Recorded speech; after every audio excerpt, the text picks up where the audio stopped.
La seconda adunata che facciamo, l'anno scorso abbiamo fatto proprio il 24 maggio perché cadeva di domenica, quest'anno la facciamo il 22 maggio.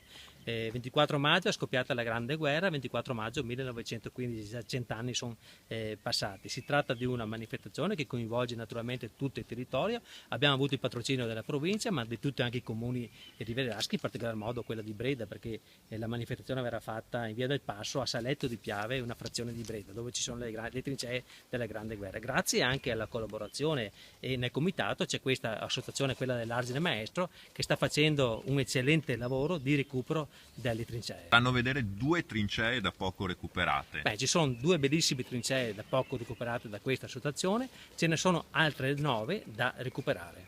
E quindi il fine è arrivare al recupero anche di queste. Quindi arriveremo alla fine del recupero di tutte queste trincee, per oltre una decina di trincee, e sarà il più grande percorso della Grande Guerra, diciamo, del Veneto, ma sarà un percorso, il più grande percorso, perché sarà l'unico percorso veramente accessibile da tutti, perché si potrà arrivare lì con un pulmino o con un pullman, quindi portare i ragazzi anche delle scuole elementari e medie nel luogo, a differenza magari di qualche altro percorso della Grande Guerra a 2-3 mila metri di quota, dove c'è una difficoltà nel raggiungimento dal punto di vista logistico.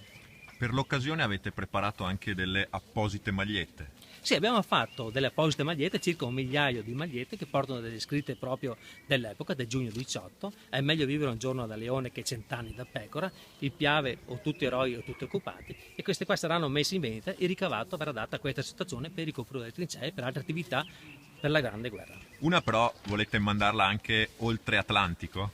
Ma una la mandiamo a Donald Trump, sicuramente, ce ne mandiamo più di una, sperando che gli porti anche fortuna. Visto che lui aveva citato Lui una aveva delle citato due questa frasi. frase credendo che fosse di Mussolini, però in realtà non è una frase di Mussolini, è una frase di uno sconosciuto, di un Fanti che ha combattuto qui a Fagarà.